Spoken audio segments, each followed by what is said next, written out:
শিক্ষার্থী বন্ধুরা, আজ আমরা অষ্টম শ্রেণীর এর আগেও একটা ভিডিও দিয়েছিলাম নৈর্ব্যক্তিক অর্থাৎ প্রথম অধ্যায়ের। আজকে আবার আমরা 5টা টিক চিহ্ন দেখব। প্রতিটা টিক চিহ্নে তোমাদেরকে 10 সেকেন্ড করে সময় দেওয়া হবে। তাহলে প্রথম টিক চিহ্নটা দেখে নিই। একক, দশক, শতক, হাজার। 10,001 এই সংখ্যাটা কোন বীজগণিতীয় রাশির শততম পদ? নিচে দেখো 4টা বীজগণিতীয় রাশি দেওয়া আছে। ক নম্বরে 1 প্লাস ক স্কোয়ার, ক্ষয়ে হলো 1 প্লাস 99 ক, গ ক স্কোয়ার বিয়োগ 1, ঘ 99 ক বিয়োগ 1। তাহলে কোন বীজগণিতীয় রাশির 100তম পদ হবে এই 10,001?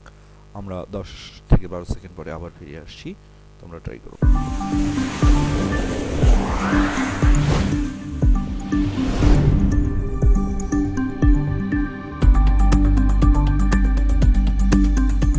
বন্ধুরা, আমরা 10 সেকেন্ড পরে আবার ফিরে আসলাম। 1 নম্বর টিক চিহ্নটা ছিল 10,001, এটি কোন বীজগণিতীয় রাশির শততম পদ? তাহলে এর উত্তর হবে ক নম্বরটা, অর্থাৎ 1 প্লাস ক স্কোয়ার। কিভাবে দেখো, বীজগণিতীয় রাশির নিয়ম হলো ক এর মান তুমি যত বসাবে, যদি 3 বসাও তাহলে তৃতীয় পদ, 4 বসালে চতুর্থ পদ, এইভাবে ক এর মান যদি 100 বসাও তাহলে শততম বা 100তম পদ। সেই হিসেবে এই যে বীজগণিতীয় রাশিটা আছে 1 প্লাস ক স্কোয়ার, তাই না? তাহলে এইখানে আমরা ওখানে দেখো প্রশ্নে শততম পদ চেয়েছে, ক এর মান যদি 100 বসাই তাহলে 1 প্লাস 100-র উপর স্কোয়ার, 100-র উপর স্কোয়ার করলে 10,000 আসে, আর এদিকে 1 প্লাস 10,000 মিলে 10,001। তাহলে এই যে ছিল 10,001। তো আমরা এরপরে দ্বিতীয় প্রশ্নটা দেখব। এবার আমরা 2 নম্বর প্রশ্নে আসলাম। এখানে একটা ধারা বা প্যাটার্ন দেওয়া আছে 0 1 1 2 3 5। এই ধারাটির অষ্টম পদ কত? অর্থাৎ এখানে দেখো 1 2 3 4 5 6 ষষ্ঠ পদ পর্যন্ত দেওয়া আছে। তার মানে এর পরে আরও একটা যেটা হবে সেটা সপ্তম পদ, তারপরেরটা হবে অ্যান্সার।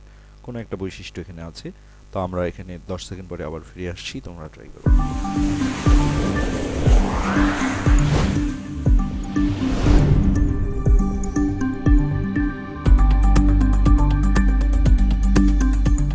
আমরা 10 সেকেন্ড পরে আবার ফিরে আসলাম।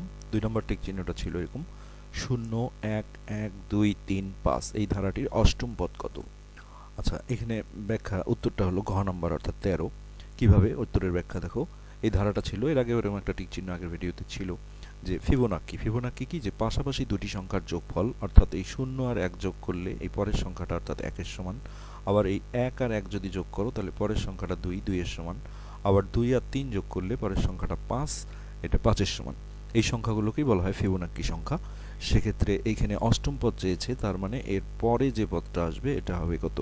1 2 3 4 5 6 সপ্তম। তাহলে সপ্তমটা কত হবে? এই 3 আর 5 যোগ করলে যেটা হবে 8, এটা হবে সপ্তম পদ। তারপরে 8 আর 5 যোগ করলে যেটা হবে সেটা হলো 13। সো এটাই উত্তর। আমরা এর পরবর্তীতে 3 নম্বর টিক চিহ্নটা দেখব। ধন্যবাদ। এবার আমরা 3 নম্বর টিক চিহ্নটা দেখব। এখানে দেখো একটা প্যাটার্ন দেওয়া আছে 1 5 6 11 17 28। এই ধারাটির পরবর্তী সংখ্যাটি কত? ক নম্বরে 32, খ নম্বরে 39, গ নম্বরে 45 আর ঘ নম্বরে 56। কোনো একটা বৈশিষ্ট্য আছে, এটা তোমরা খুঁজে বের করো। এই অনুযায়ী পরবর্তী সংখ্যাটি চেয়েছে। আমরা আবার 10 সেকেন্ড পরে ফিরে আসছি।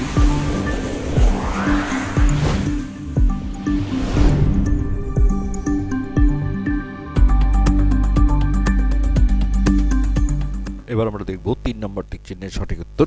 এখানে সঠিক উত্তর হলো গ, অর্থাৎ 45।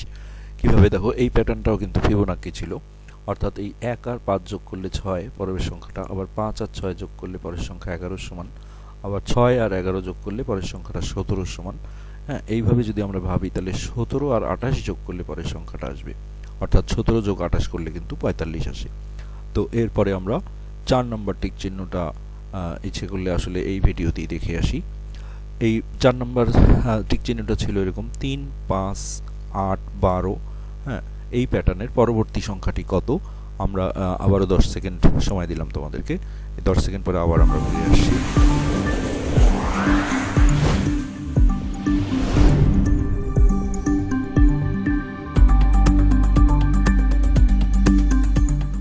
বন্ধুরা, এবার আমরা 4 নম্বর টিক চিহ্নের উত্তরটা দেখব। প্যাটার্নটা ছিল 3 5 8 12। এর পরবর্তী সংখ্যাটি কত? সো এখানেও দেখো, আমরা যদি একটা বৈশিষ্ট্য লক্ষ্য করি, এর উত্তরটা হচ্ছে ক নম্বর, অর্থাৎ 17। কিভাবে, সেটার উত্তরের ব্যাখ্যা দেখি। আচ্ছা, এখানে দেখো প্রথম আর এই দ্বিতীয় পদ, এই দুইটার পার্থক্য কত ছিল? পার্থক্য মানে বিয়োগ 2। আবার এই দ্বিতীয় আর তৃতীয় পদের পার্থক্য কত? 3। আর তৃতীয় আর চতুর্থ পদের পার্থক্য হলো, বিয়োগ করলে যেটা আসে সেটা হলো 4। তাহলে প্রথম পার্থক্যটা ছিল 2, তার পরবর্তী পার্থক্য 3, তার পরবর্তী পার্থক্য 4, অর্থাৎ প্রত্যেক ক্ষেত্রে দেখো পার্থক্য 1 করে বাড়ছে।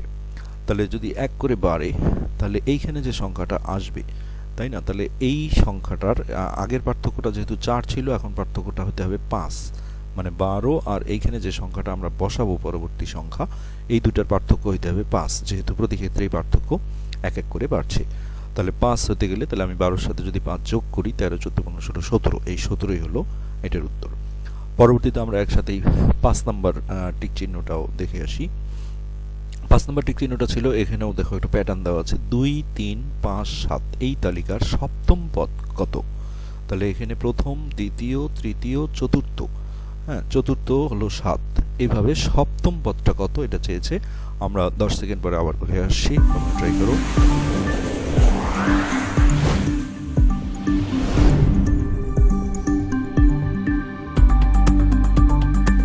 এবার আমরা শেষ অর্থাৎ 5 নাম্বার টিক চিহ্নের সঠিক উত্তরটা দেখব। প্রশ্নটা ছিল 2, 3, 5, 7 এই তালিকার সপ্তম পদ কোনটি? সঠিক উত্তর হলো 17। তাহলে সেক্ষেত্রে আমরা এটার ব্যাখ্যা যদি দেই উত্তরের, তাহলে এখানে একটা জিনিস খেয়াল করো যে এখানে প্যাটার্নটা কিন্তু মৌলিক সংখ্যার প্যাটার্ন। সবচেয়ে ছোট মৌলিক সংখ্যা তোমরা জানো 2। মৌলিক সংখ্যা মানে কি? যে সংখ্যার শুধুমাত্র 2টা গুণনীয়ক থাকে, অর্থাৎ 1 আর ওই সংখ্যাটা নিজেই, তাই না? তাহলে সেক্ষেত্রে 2 একটা মৌলিক সংখ্যা, তার পরের মৌলিক সংখ্যাটাই 3, তার পরের মৌলিক সংখ্যা 5, তারপরেরটা কিন্তু 7। এখন ওরা চাচ্ছে সপ্তম পদ কত? তাহলে এই 7 হলো আমার চতুর্থ পদ, তাই না? তাহলে চতুর্থ, পঞ্চম পদটা অনেকে ভুল করে 9 বলবা, 9 কিন্তু বিজোড় বাট মৌলিক সংখ্যা না, কারণ 9-এর গুণনীয়ক দেখো 1 আছে, 3 আছে, 9 নিজেও আছে, 3টা গুণনীয়ক হয়ে গেলেই এটা যৌগিক সংখ্যা হয়ে যায়। সো 9 যদি আমরা বাদ দিই, এখানে ব্যাখ্যাটা আছে সুন্দর, এখান থেকে দেখে নাও। প্রদত্ত সংখ্যাগুলো মৌলিক সংখ্যা, 7-এর পরের মৌলিক সংখ্যাগুলো হলো 9 যেহেতু হবে না, তাহলে পরেরটা হলো 11, তারপরেরটা 13, তারপরেরটা 17। এক্ষেত্রে 17ই আমাদের অ্যান্সার হচ্ছে। কেন? 17টাই হলো সপ্তম পদ। এখানে আবার ঘুরে আসো, 7-এর পরে যদি 9 না হয় তাহলে 11, 11 হচ্ছে তোমার প্রথম, দ্বিতীয়, তৃতীয়, চতুর্থ, পঞ্চম, 13 হলো ষষ্ঠ, তাই না? 13, 15 আবার হবে না, 15 আসলে বিজোড় কিন্তু মৌলিক না, তাহলে 17 হলো সপ্তম পদ।